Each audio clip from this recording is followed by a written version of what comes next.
So for today's session, we are working on core and compression and then going to try and combine them together.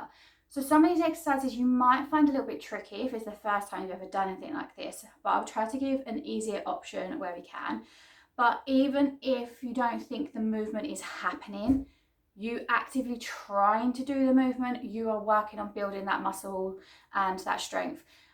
You'll see more what I mean when I get into it.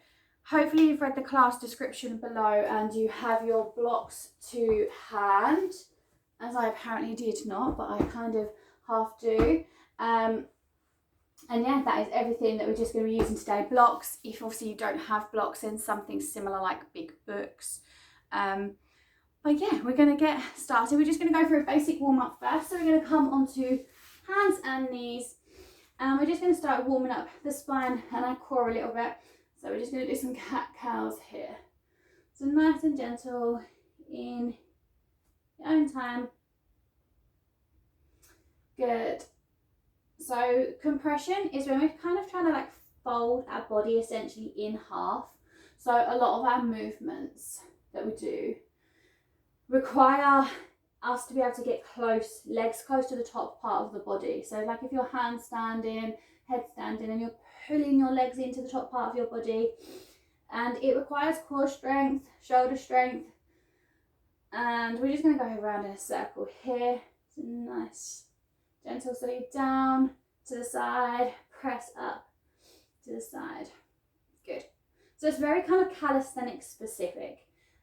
It's not something you're probably going to work that much of if you were just doing a normal kind of gym workout, follow a normal gym plan. Very core, very calisthenics specific. And let's go the other way. The use of flexibility and strength together. Good.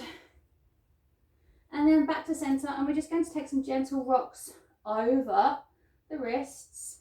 Good. So from here, I'm just trying to get my shoulders tracking over my wrists. I feel a nice stretch in my wrists. Because we are doing a little bit of pushing today, so we are going to need this. Good. I do have a full length wrist video in the library of classes as well. So I'm just going to go circles around. So if you know that you've got just nice circles here, exactly the same. If you know you've got weaker wrists and it's something you need to work on and you'd like to do a bit of a longer warm up on your wrists before diving in, then go ahead and do that first. And then the other way. And again, if you've got weaker wrists, perhaps trying to find the time to include 3 or 4 wrist exercises every single day to build up the strength. I hear a lot of people say they can't do handstands because their wrists are too weak, and genuinely, I get it. When I first started doing handstands, back to center. And from here, we're going to keep knees underneath hips, hands underneath shoulders, and we're just going to extend opposite hand, knee, crunch in. Good. So we're just going to do 6 on each side. But yeah, when I first started doing handstands, I felt it in my wrists, and I don't anymore. Like, I have really worked on strengthening up my wrists. That's 4. Good. 5. And 6. Good. Switch to the other side. So opposite hand and knee. Extend out. Nice flat back. Crunch. Elbow to knee. And extend. Good. And that's 3. 4. 5. And 6. Good. Just take a little press back into child pose for a second. Good. Okay, so from here, we're going to come up into a plank position. And you probably know mountain climbers. It's essentially like that, but we're going to slow it down. So from here, hands are underneath shoulders. Feet are taken back. I'm finding my plank. From here, I'm going to bring one leg in. So you see how my leg is close to my chest? This is compression that we're trying to work towards. And we're going to hold it for 2 to 3 seconds, send it back and switch. If there's too much in a plank and hold in, have your other leg down and hold and squeeze. But just make sure that your knee goes down where it would do in a plank. So it's not directly underneath your hip and you're doing this. you're not going to get as much work as possible. So try to extend out into your plank, drop your knees, and then pull it in. Okay, so hopefully you've got your variation which works for you. Let's get ourselves into position. So lifting up, bring one leg in, hold it. 1, 2, take it back. Switch to the other side. Good. 1, 2, nice. And again, squeezing it, back, squeezing it, back. Don't forget to keep pushing the ground away so I'm not collapsing into my shoulders. And 6, good, 2 more. And back, last one.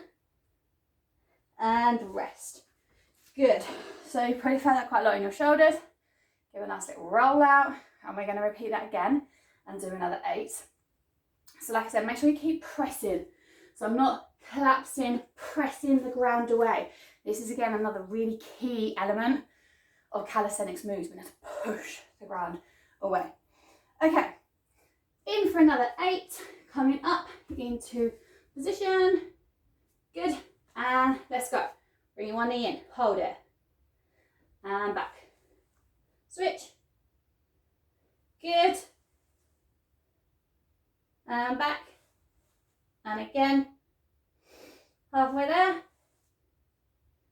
And back. Bring it in. Back. 2 more. And back. Last one.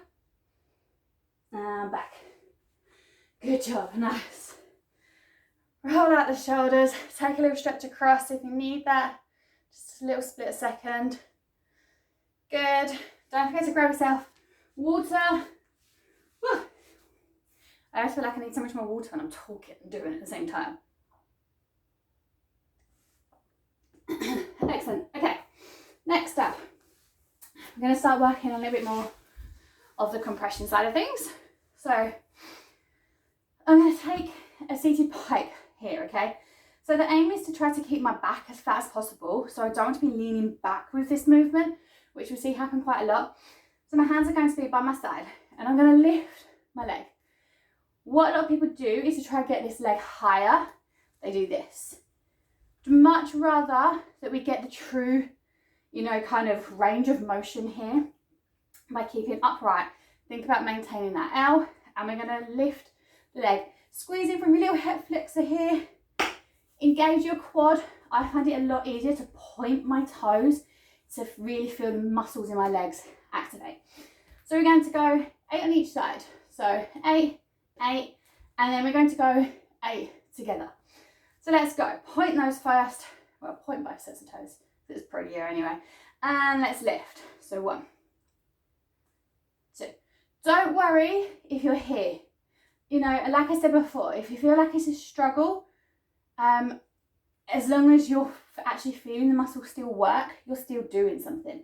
One day you'll just come along and it'll be, I just lifted my leg higher. That was 8, move on to the other side. And again, perfectly normal if one goes higher than the other, because we just maybe got a little bit of a stronger hip flex on that side. Good, 4 more. Nice, 2 more. Good, give your legs a little shake out before we go for the double. So with the double, completely normal as well, again, if we don't go as high. The further down we go, the harder this is going to get. So if I'm here, lifting, you can see I'm getting a lot higher than when I'm here, lifting. And then as you creep down, lift, it's going to get harder. That's when you're becoming even more compressed. So have a little play around for your first 1 or 2, see where's comfortable for you. I'm going to hover somewhere around my knees. So here's easier, harder. And let's go for 8. So squeeze the legs, point the toes and lift. 1, 2, 3,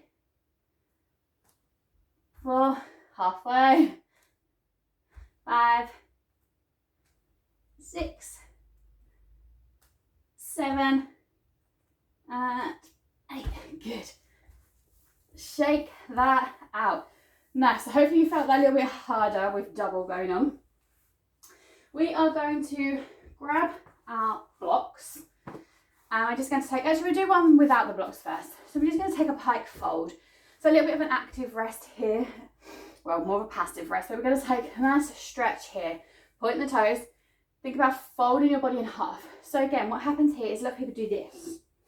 I want to think about elongating through and trying to get my chest to thighs as opposed to head to thighs.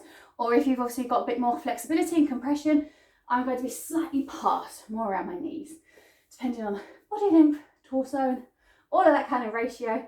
So from here, sit nice and tall. Think about hinging at the hips, nice flat back as you come and hold your stretch here.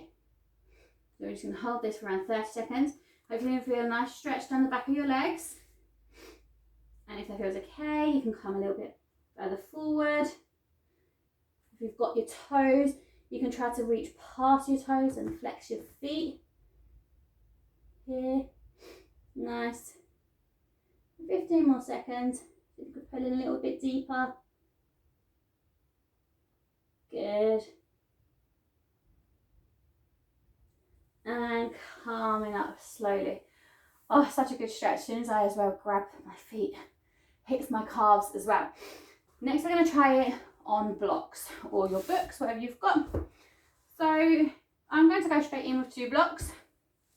If you want to try one first, we'll do this twice. So if you want to try one first, you can try one first and then go in with 2. But if you're happy and know that you're comfortable with 2, then just go straight in. So same thing, nice upright, hinging at the hips and taking that fold forward, and we're going to rest here. Really think about taking nice deep inhales, and on your exhales, and if you can sink a little bit lower, so come in, use my exhale to sink lower. Good. Nice. About 10 more seconds. 5 more seconds. And slowly coming out of that one. Good. Shake that out. Hopefully it feels like a nice good stretch. And you're feeling that kind of connection as well, that compression of the body. Whereas before, if perhaps you were doing this before and you were just slouching, now with the hinge at the hips, you can see what we mean by compression. Let's go for one more. So pop those feet up. Sitting nice and tall, starting off as we mean to go on. Let's hinge at the hips, fold forward and relax. Let your breath help you go deeper. Remember, if at any point as well this feels uncomfortable or painful, then come straight out of it. You'll know what I mean as well. So, sometimes it feels a little bit uncomfortable. They're stretching, you're working to your max capacity. If you feel anything pain-like, come straight out. 10 more seconds, so you can go a little bit deeper. Good. And slowly coming out. Good job. Right. Next exercise, we are going to need either socks on our feet, or perhaps if you're on carpet, then using a towel to slide on the floor. So we're sliding on the floor. You can get sliders as well. I will link those again in the bottom. My sliders must be outside. So the next exercise is going to be a little bit tricky, but I trust that you are going to give it a go and just establish kind of where you're at with your strength and compression, all together ready for handstands, headstands, all the fun things. So I'm going to show it to you. What most people find hate about this is the toes. And I find people do this on flex feet and I'm like, no, put your toes. So I will show it to you.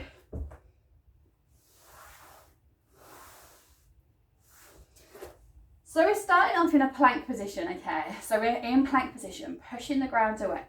Then what we're really trying to do is pull our legs in towards our body as our hips pike up over our shoulders. So everything in kind of like your balances, you're thinking about hips being stacked over shoulders. So we want a nice, strong balance. So in order for us to do that, we need to be able to compress our body and bring it up to lift hips over shoulders. That's where this comes in. So I'm pressing the ground away, pointing my toes. If you can just pull into here and press back, that's fine. But if you look where my body is going and see what I mean by trying to get hips stacked over shoulders. So from here, pressing the ground away, pull, pull, pull, pull, pull, and press back at down. Again, I completely understand if this is horrible on your toes. If you've got sliders and your feet are going to be flexed anyway, or if you're on carpet. But I would encourage trying to do pointy toes, just because again, I find I get a lot more engagement when I'm pointing rather than when I'm flexing, and it looks prettier. If I'm lifting up into a handstand, you best believe it's going to be pretty looking. So we're just going to go for 8 of these, pulling into where you can feel is max point of stop and pushing back away. The pushing back away is also going to help with this. So remembering to push through your arms, so shoulders are nice and activated, and we're using our core to drag our legs in, okay? So let's get into position and let's go. So pulling in, pressing back out. That's 2. 3, 4,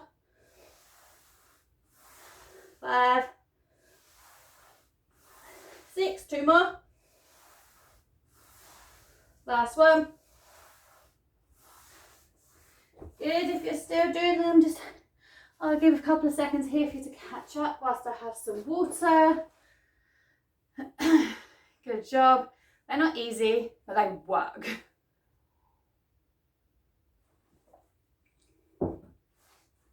Good, right, okay. Roll your mat back out. I won't make you do any more of those today. Right, we've got one more drill. So back to blocks, back to that pike position, feet on, we're just gonna go with 1 block for now. Feet on 1 block. And we're gonna go for an L-sit lift. So I'm bringing the blocks into play, so it gives me that more of compression. Whereas if I'm on the floor, I've obviously got more space between my legs and my body. Using the blocks, I'm narrowing that space, which is what we're aiming for. Now, because this is obviously just a foundation program, we'll just stick for 1 block today. Hands on my side. From here, I'm going to press the ground away to lift my bum up. Okay? Doesn't matter if your bum does not come up. I still want you to feel the activation, that pushing, the squeezing of trying to bring your body close to your legs. And all of that magic happening, I promise it's happening. Even if you don't feel like it's happening, it's happening. If it feels too much, what we can do is bend 1 leg in, hands to the floor, and press up with 1 leg bent. Okay, so we're going to go for 8 of these. So if you're doing 1 leg, switch out halfway through to have your foot, switch opposite foot on the floor.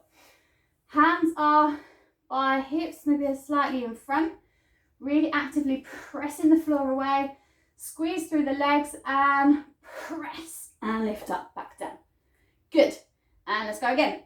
Press and down. Nice. And down. Good. And again. That's 4. 4 more. Let's go again. 5. Just 3 more. 6. Last 2. 1 more. Good. And relax. Good job, guys. We're just going to give the wrist a little roll out because, like I said, we did use those quite a lot. If you've got time and perhaps, you just want to level up a little bit, go the other way. Then repeat this. If that's, you've got time today, you don't just want a short workout, double up with this. And yeah, let's nail that compression work so that we are ready for when we start hitting skills further along the line in your calisthenics journey. Thank you very much for today's class, coming along with me. Don't forget to tag me in anything that you do. I want to see where you're at with your journey. And if you've got any other suggestions or classes that you want, drop it in the comments below. See you on the next video.